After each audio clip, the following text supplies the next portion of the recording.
Guys, my name is Amit Kumar और मैं यहाँ पे आज एक बहुत ही कंट्रोवर्शियल टॉपिक को डिस्कस करने जा रहा हूँ। और मैं आपको पूरी तरीके से क्लियर कर दूँगा कि किस तरीके से क्या क्यों क्यों टॉपिक अभी कंट्रोवर्शियल बना हुआ है और क्या इसके पीछे कारण है। और टॉपिक का नाम क्या है? राजीव गांधी फाउंडेशन। जो आजकल बीजेपी बहुत ज़्यादा नाम ले रही है, राजीव गांधी फाउंडेशन। तो बहुत सारे लोगों को पता नहीं चल रही थी ये चीज़ है क्या है, क्योंकि नया नया इन्वॉल्व हुआ है, हमें भी पता नहीं था। तो मैंने भी पूरे से रिसर्च करके मैंने पता किया कि आखिर है या कि क्या चीज़ है, कब जनरेट हुई, क्या कैसे क्या बनी। तो ये सब चीज़ें मैं आपको क्रिस्टल एंड क्लियर कर दूंगा यहाँ पे। तो बस मेरे वीडियो तक लास्ट तक बने रहें और मेरे चैनल को सब्सक्राइब कर लें। अब देखो क्या हुआ यहाँ पे।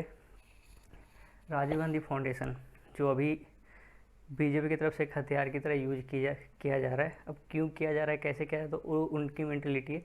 लेकिन मैं आपको इसके बारे में बताऊंगा कि ये क्या चीज़ थी और क्यों कंट्रोवर्सी क्रिएट हुई। ठीक है। अब देखो इसको शॉर्ट फॉर्म में क्या बोला जा रहा है? RGF, Rajiv Gandhi foundation. अब देखो ये क्या हुआ कि देखो हमारे जो इंडियन हिस्ट्री में एक अनफॉर्चुनेट डे क्या है, 21 मई 1991। इस दिन क्या हुआ था, हमारे प्राइम मिनिस्टर राजीव गांधी की डेथ हुई थी। मीन्स ये हमारे यहाँ अनफॉर्चुनेट ही है कि एक हमारे इंडिया के प्राइम मिनिस्टर को कोई LTT का एक आतंकवादी आके मार के चला गया। मीन्स उसको बम से उड़ा दिया गया, उनको बम से उड़ा दिया गया। तो ये हमारी अनफॉर्चुनेट डे ही है। तो ये देखो ये क्या है, ये राजीव गांधी का डेथ होता है यहाँ पे।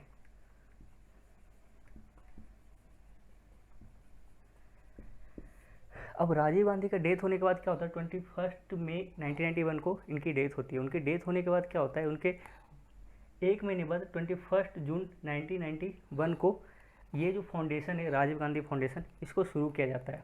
अब इसको शुरू क्यों किया जाता है? शुरू क्यों किया जाता है क्योंकि वो देखो एक हमारे प्राइम मिनिस्टर थे, उनकी डेथ हो गई थी। उनके एक विजन थे, इंडिया को लेकर के एक विजन थे। तो उनको भी उनके विजन को फुलफिल करने के लिए जो हमारी कांग्रेस पार्टी है वो उसको क्या एक इस फाउंडेशन को स्टार्ट की थी। इस फाउंडेशन को स्टार्ट की थी तो उनके विजन क्या थे? To realise the vision of Rajiv Gandhi. Means उनके विजन बहुत जो थे उनके, मतलब to realise the vision of Rajiv Gandhi. Means उनके जो विजन थे ना, उनको एक ये करने के लिए, मतलब जो विजन थे उनको प्रॉपर तरीके से इम्प्लीमेंट करने के लिए इंडिया में। ठीक है। अब देखो इनके इनके क्या हुआ, तो इनके जो चेयरपर्सन है जो हमेशा से कौन है, सोनिया गांधी।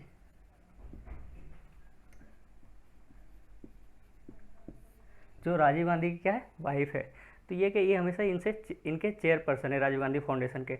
अब देखो इनमें क्या हुआ ना कि जैसे जैसे अब देखो ये जब बना तो इसमें सिंगल सा पार्टी, मतलब एक फाउंडेशन बनी थी। वो फाउंडेशन का कुछ मकसद था यहाँ पे। अब मकसद क्या था यहाँ पे, अब वो चीज़ समझना है यहाँ पे।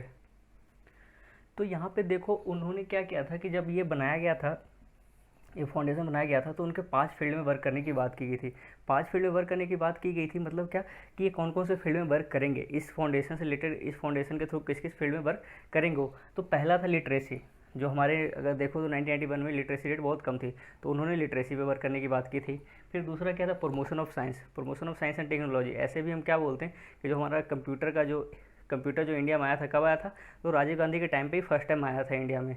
ठीक है। अब देखो ये क्या होता है कि साइंस और टेक्नोलॉजी के लिए उनको एक माना जाता है कि एक साइंस और टेक्नोलॉजी वो लेके आए थे इंडिया में, क्योंकि वो बाहर जो बहुत ज़्यादा पढ़े थे तो उनको पता था कि साइंस और टेक्नोलॉजी की क्या नीड है अभी इस टाइम पे, उस टाइम पे।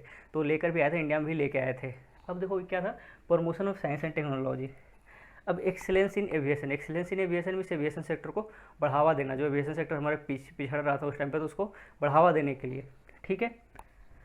अब देखो establishment of think tank. Think tank कहने का मतलब क्या होता है कि जब 1981 था उस टाइम पे हमारे टाइम पे एक मतलब फाइनेंशियल रिसेशन की जैसी आ गई थी, मतलब बहुत ही दिक्कत हो रही थी। तो वहाँ पे थिंक टैंक की ज़रूरत होती, मतलब सोचने वाले लोगों को मतलब लाओ सरकार में, उनको अच्छे से रखो। जैसे उस टाइम की जो अभी जो हमारे प्राइम मिनिस्टर बाद में बने तो मनमोहन सिंह, तो उस टाइम के ही लोग थे, वो उनको ही लाया गया था। वो थिंक टैंक थे, एक तरीके से थिंक टैंक थे, उनको उस टाइम के गवर्नर बनाया गया। चीज़ें मतलब 1991 में शायद उस टाइम पे गवर्नर हमारे मनमोहन सिंह थे, जो बाद में वो उसी चीज़ का वो क्या क्रिएशन है, उनको उसी तरीके से लाया गया था अंदर कि देखा जाए कि कैसे क्या वर्क करना है। तो थिंक टैंक को जनरेट करना था।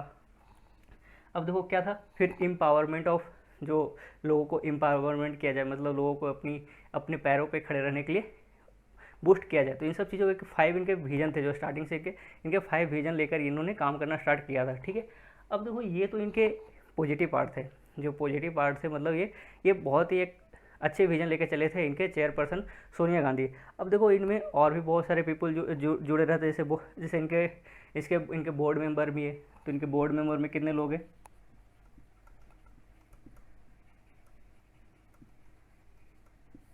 पूरा एक ऑर्गेनाइजेशन की तरह से वर्क करती है। जो ये हमारे राजीव गांधी फाउंडेशन है, ये एक पूरे ऑर्गेनाइजेशन की तरह ये वर्क करती है, ठीक है। अब देखो बोर्ड मेंबर, तो बोर्ड मेंबर में कितने लोग हैं, 11 पीपल है।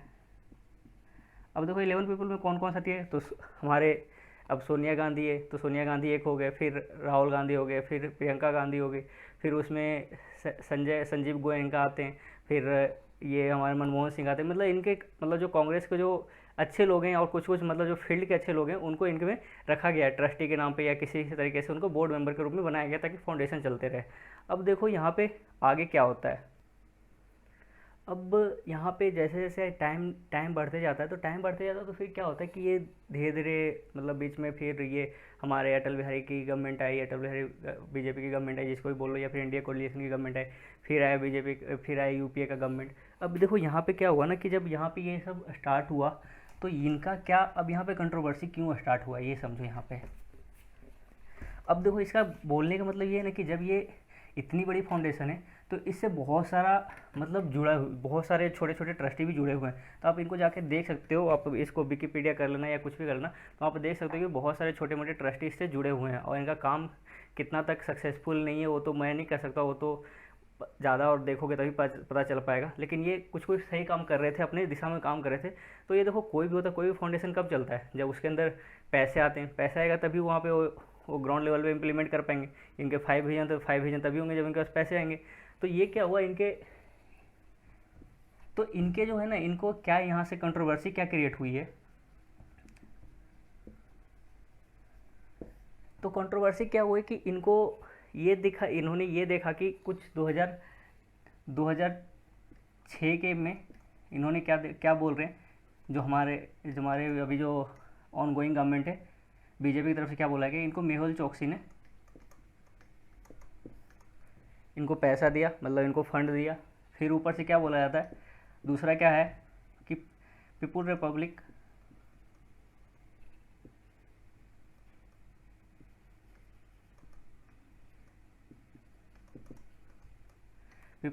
ऑफ चाइना की एम्बेसी के साइड से 90 लाख दिया गया, ठीक है। ये एक कंट्रोवर्सी है। फिर मेहुल चोकसी ने पैसा दिया।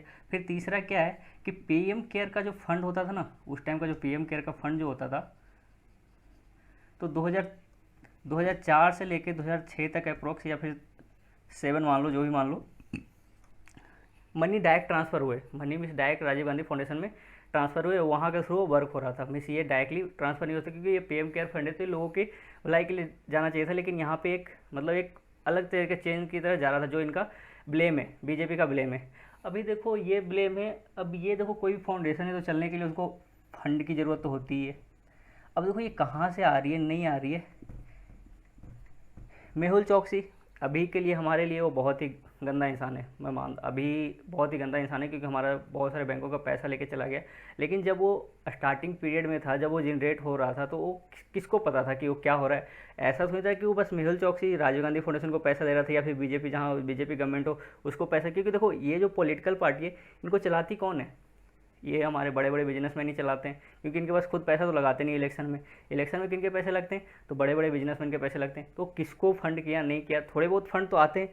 अब वो वहाँ से जनरेट, वहाँ से वो उसको लिंक निकाल रहे हैं कि उन्होंने उसको मेहुल चोकसी ने पैसा दिया तो मतलब वो गलत है, या फिर पीपुल रिपब्लिक ऑफ चाइना के एम्बेसी ने कुछ उसके फाउंडेशन में ये दिए, पैसे दिए, तो वो गलत है।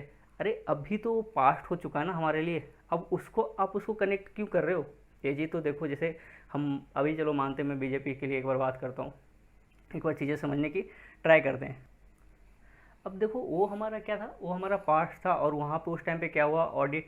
ये एक और ब्लेम क्या कर रहे हैं कि ऑडिट नहीं हुआ या फिर क्या हुआ, नहीं हुआ। यार वो अभी अभी हमारे लिए नीड नहीं है इस चीज़ की कि हम इन सब चीज़ों पे बात करें। अब वहाँ उस टाइम पे क्या हुआ, नहीं हुआ, हमारे कैसे रिलेशन थे चाइना के साथ, क्यों दिया चाइना ने, या फिर मेहुल चोकसी ने क्यों दिया पैसे, क्या फ़ायदा मतलब उनको दिया गया, क्या हुआ, नहीं हुआ।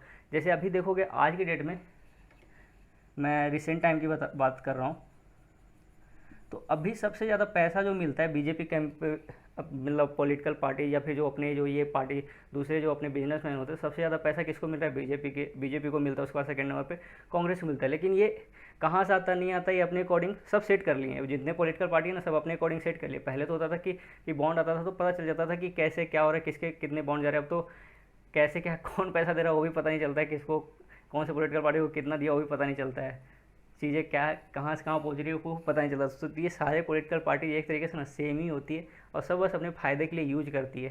तो देखो मैं ये यहाँ पे इसलिए वीडियो बना रहा हूँ ना कि अभी हमारे पास नीड ऑफ द आवर क्या है। नीड ऑफ द आवर हमें अभी क्या है, अभी कोविड से लड़ना है। अभी ये राजीव गांधी फाउंडेशन बीच में आने से क्या हो जाएगा हमारा, अगर जो ठीक है पीपल रिपब्लिक ऑफ चाइना ने कुछ कि एम्बेसी ने पैसे दिए, मेहुल चोकसी ने पैसे दिए, मेहुल चोकसी तो अभी इंडिया में है भी नहीं। अब 3 साल से ट्राई कर रहे हो बीजेपी गवर्नमेंट, लेकिन नहीं ला पा रही है। अब ये उनकी क्या बोला जाए, अब उनकी अब वो फिर भी उन पर ब्लेम करेंगे कि पैसा दिया तो आप इंडिया में तो लाओ उनको पकड़ के, लेकिन वो भी नहीं ला पा रहे। अब इन पर मैं दोनों किसी से ब्लेम नहीं करूँगा, दोनों अपने अपने पॉलिटिकल पार्टी चला रही है और अपने घर तो चला रही है। लेकिन अभी नीड ऑफ द आवर एक इंसान के लिए क्या सोचना चाहिए, अभी ये सोचो कि अभी हमें क्या नीड है। अभी हमें ये नीड है कि अभी हम कोविड को कैसे टैकल करें, कोविड-19 को हम कैसे टैकल करें। अब देखो यहाँ पे हम तो कोविड में क्या हमेशा हर जैसे जैसे हमारी टेस्टिंग रेट बढ़ रही है वैसे वैसे हमारी ये भी मतलब हमारे बढ़ते जा रहे हैं, केसेस भी बढ़ते जा रहे हैं। तो अभी हमें क्या नीड है कि कोविड को टैकल करें ढंग से, चीज़ों को अच्छे से मैनेज करें और हम आगे बढ़ें। क्योंकि अगर जो अभी कोविड जिस तरीके से बढ़ रहा है तो इंडिया इतना पॉपुलेटेड कंट्री है, अगर जो ये तरीके से पूरे तरीके से फैल गया तो सोचो कितनी डेथ होगी। अभी डेथ रेट कम है, और डेथ रेट कम है, चलो ठीक है डेथ रेट कम है, लेकिन आप उसको ये तो करो, कम से कम टैकल तो करो। टैकल करने की तो इनके साथ से छोड़ ही दिए ये कि अब जाओ बस देख लो अपने अकॉर्डिंग जो करना है कर लो। यार आप गवर्नमेंट में हो, अभी उल्टे सीधे आप ये दे रहे हो राजीव गांधी फाउंडेशन और क्या क्या उल्टे सीधे चीज़ें कंट्रोवर्सी बस निकाल रहे हो, लेकिन जो रियल चीज़ है उस पर तो बात करो आप। अभी आप कोविड पे बात करने के आप बात करने बोलो कोविड पे पीएम कभी कोविड पे बात नहीं करेंगे, तो बस उल्टे सीधे टॉपिक पे तो बात करते हो, लेकिन जो रियल टॉपिक है जो हमें अभी नीड है उस पर बात नहीं करेंगे। अभी कोई नीड नहीं थी कि इन सब चीज़ों को बात किया जाए, क्या रिलेशन निकाल रहे हैं, क्या निकाल रहे हैं उल्टे सीधे चीज़ को, मतलब बात किए जा रहे हैं। अभी आप टैकल तो करो, पहले ये सही कर लो, फिर आप बात करना। फिर आपके पास और भी तो टाइम है, अभी 2024 तक आप हो, बाद में बात करना इन सब चीज़ों पे, इलेक्शन में फ़ायदा उठा लेना।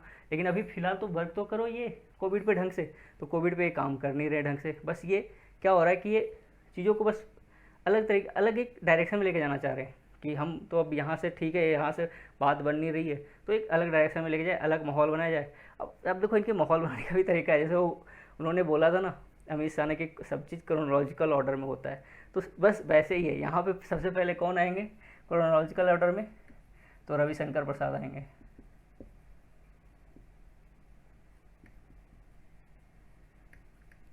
इनका क्वेश्चन एक ही इंसान से होता है, वो होता है राहुल गांधी से। राहुल गांधी बताएं, अरे यार जब से आप मतलब पॉलिटिक्स में घुसे हो, बंदा अभी बच्चा है आपके लिए, 2004 में तो पहली बार वो जीत के आया, अब उससे कुछ भी होता है उससे क्वेश्चन पूछ रहे हो। यार वो क्या बताएगा आपको क्वेश्चन के आंसर।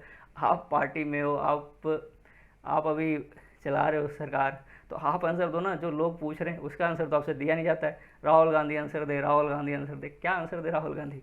अब फिर देखो फिर सेकेंड क्या आता है, फिर उसके बाद आएंगे संबित पात्रा जी।